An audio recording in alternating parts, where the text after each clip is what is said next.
बात करते हैं अगले क्वेश्चन की, क्वेश्चन संख्या 31 की।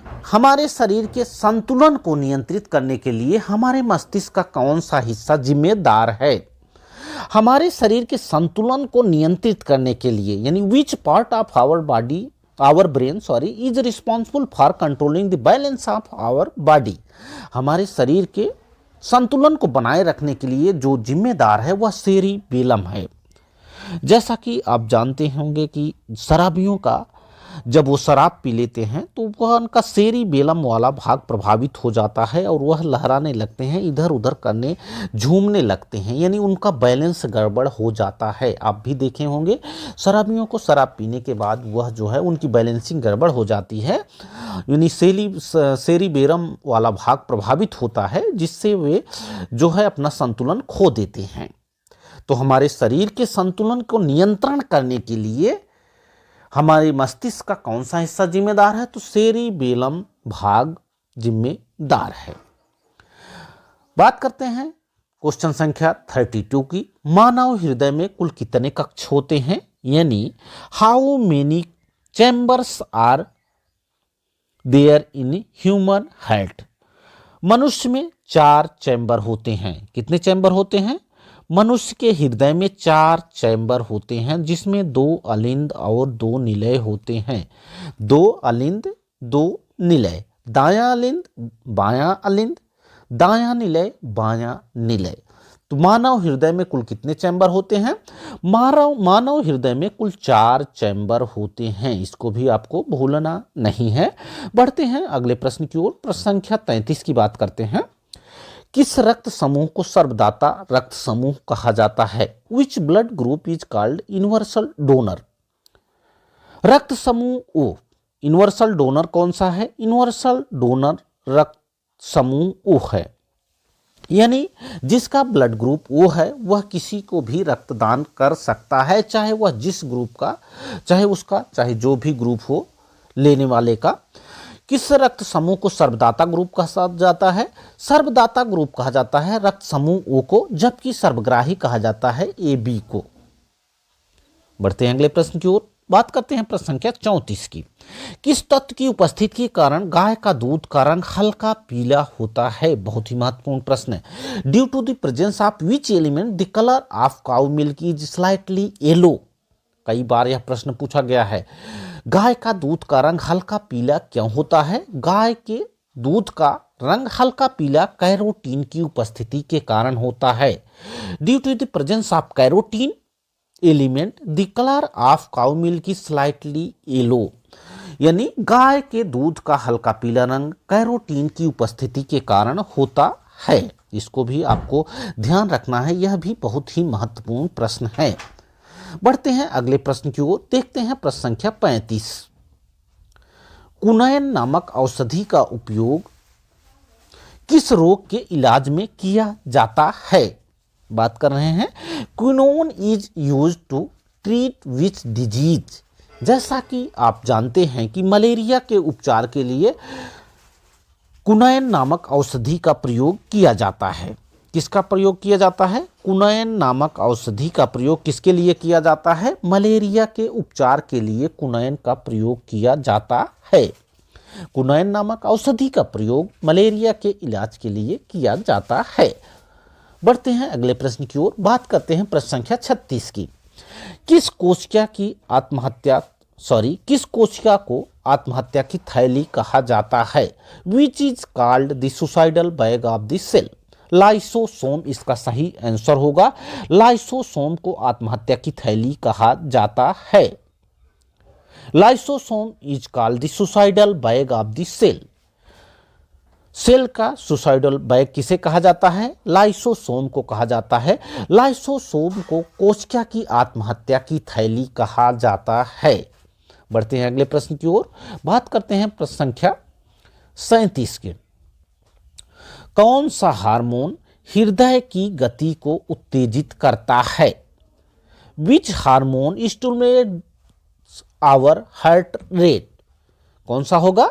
थायरॉक्सिन हार्मोन हमारे हृदय की गति को उत्तेजित करता है। कौन सा? थायरॉक्सिन हार्मोन हमारे हृदय की गति को उत्तेजित करता है। थायरॉक्सिन हार्मोन आपको भूलना नहीं है। Thyroxine hormone stimulates our heart rate. बढ़ते हैं अगले प्रश्न की ओर। बात करते हैं अगला 38, प्रश्न संख्या 38 की। मानव शरीर में पिनियल ग्रंथि कहाँ पर स्थित होती है? Which is the pineal gland located in human body? Pineal gland कहाँ पे उपस्थित होती है? ब्रेन में, यानी मस्तिष्क में पिनियल ग्लैंड उपस्थित होती है। मस्तिष्क यानी ब्रेन में पिनियल ग्रंथि पाई जाती है। बढ़ते हैं अगले प्रश्न की ओर। आंख में प्रवेश करने वाला प्रकाश की मात्रा को कौन नियंत्रित करता है? आंख में प्रवेश करने वाली प्रकाश की मात्रा को कौन नियंत्रित करता है? यानी what controls the amount of light entering the eye? Iris. Iris का नाम आप लोगों ने सुना होगा। आइरिस आंख में प्रवेश करने वाली प्रकाश की मात्रा को नियंत्रित करता है। बढ़ते हैं अगले प्रश्न की ओर। बात करते हैं प्रश्न संख्या 40 की। आनुवांशिक संकेतों व लक्षणों का एक पीढ़ी से दूसरी पीढ़ी तक स्थानांतरण किसके द्वारा होता है? यानी what is the transfer of genetic science and traits from one generation to next generation? DNA यानी डीऑक्सी राइबोन्यूक्लिक एसिड। डीएनए क्या करता है? आनुवांशिक संकेतों व लक्षणों को एक पीढ़ी से दूसरे पीढ़ी तक ले जाता है। एक पीढ़ी से दूसरे पीढ़ी तक आनुवांशिक लक्षणों को ले जाने के लिए कौन काम करता है? डीएनए काम करता है। डीएनए आनुवांशिक संकेतों व लक्षणों को एक पीढ़ी से दूसरी पीढ़ी तक स्थानांतरण करता है। बढ़ते हैं अगले प्रश्न की ओर। बात करते हैं प्रश्न संख्या 41 की। न्यूरॉन मानव शरीर के किस तंत्र का भाग है? बात की जा रही है न्यूरॉन की। न्यूरॉन मानव शरीर के किस तंत्र का भाग है? Neuron is the part of which system of the human body? तंत्रिका तंत्र इसका सही आंसर होगा। तंत्रिका तंत्र। न्यूरॉन किसका भाग है? न्यूरॉन तंत्रिका तंत्र यानी नर्वस सिस्टम का भाग है। बढ़ते हैं अगले प्रश्न की ओर। सामान्य मनुष्य में कुल कितने गुणसूत्र पाए जाते हैं? हमने आपको बताया है कि सामान्य मनुष्य में कुल 46 गुणसूत्र पाए जाते हैं। इनको पेयर में अगर बात करें तो 23 पेयर यानी 23 पेयर। अगर संख्या में बात करें तो 46। इनकी संख्या कितनी होती है? सामान्य मनुष्य में कुल कितने गुणसूत्र पाए जाते हैं? तो 46 गुणसूत्र पाए जाते हैं, लेकिन इनको अगर हम पेयर में कहें तो 23 पेयर सही आंसर होगा। सामान्य मनुष्य में कुल कितने गुणसूत्र पाए जाते हैं? सामान्य मनुष्य में गुणसूत्रों की कुल संख्या 46 होती है। बढ़ते हैं अगले प्रश्न की ओर। मानव शरीर की सबसे बड़ी मिश्रित ग्रंथि कौन सी है? Which is the largest compound gland in human body? यानी मिक्स ग्लैंड की बात यहाँ पे की जा रही है। मानव शरीर की सबसे बड़ी मिश्रित ग्रंथि है अग्नाशय। मानव शरीर की सबसे बड़ी मिक्स यानी मिश्रित अंतःस्रावी ग्रंथि मिश्रित ग्रंथि कौन सी है? अग्नाशय, जिसे कहते हैं पैनक्रियाज, इसी को कहते हैं। क्या कहते हैं? पैनक्रियाज। मिश्रित ग्रंथि कौन सी है? मिश्रित ग्रंथि पैनक्रियाज है। मानव शरीर की सबसे बड़ी मिश्रित ग्रंथि की भी बात की जाए तो अग्नाशय ही होगा। मानव शरीर की सबसे बड़ी मिश्रित ग्रंथि अग्नाशय यानी पैनक्रियाज है। बढ़ते हैं अगले प्रश्न की ओर। मानव शरीर की कौन सी ग्रंथि सेक्स हार्मोन के लिए उत्तरदायी है? विच gland of the human body is responsible for sex hormone? कौन सी होगी? एड्रिनल ग्लैंड, जिसे अधवृक्की ग्रंथि कहते हैं। Adrenal gland. एड्रिनल ग्लैंड यानी अधवृक्क ग्रंथि मानव शरीर की सेक्स हार्मोन के लिए उत्तरदायी है। बढ़ते हैं अगले प्रश्न की ओर। बात करते हैं प्रश्न संख्या 45 की। पुरुषों के सेक्स हार्मोन को क्या कहा जाता है? What is the male sex hormone is called? कभी कभी पूछ लिया जाता है कि टेस्टोस्टेरोन क्या है, मेल हार्मोन या फीमेल सेक्स हार्मोन, कौन सा होगा? पुरुषों के सेक्स हार्मोन को कहा जाता है टेस्टोस्टेरोन। टेस्टोस्टेरोन क्या है? मेल सेक्स हार्मोन है। किस तत्व की कमी के कारण घेंघा रोग होता है? यह भी प्रश्न बहुत ही प्रचलन में है, अक्सर एग्जाम्स में पूछा जाता है। The deficiency of which element cause the goitre disease? कौन सा? ग्वाइटर डिजीज यानी घेंघा रोग किस तत्व की कमी के कारण होता है? आयोडीन की कमी के कारण ग्वाइटर यानी घेंघा रोग हो जाता है। कौन सा आंसर सही होगा? आयोडीन इसका सही आंसर होगा। आयोडीन की कमी के कारण घेंघा नामक रोग हो जाता है। बढ़ते हैं अगले प्रश्न की ओर। बात करते हैं प्रश्न संख्या 47 की। मानव शरीर की सबसे बड़ी ग्रंथि कौन सी है?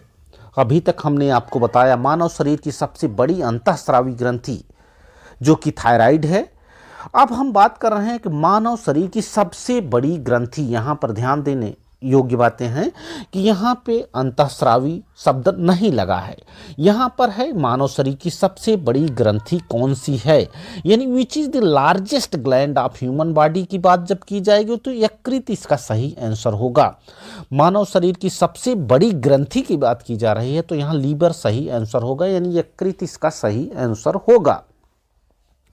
जब यहाँ पे पूछ लिया जाता कि अंतःस्रावी मानव शरीर की सबसे बड़ी अंतःस्रावी ग्रंथि कौन सी होती है तो यहाँ पे आंसर बदल जाता, वहाँ पे थायराइड होता।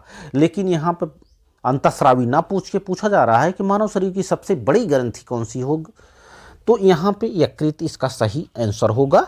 बढ़ते हैं अगले प्रश्न की ओर। रक्त समूह की खोज किस वैज्ञानिक ने की थी?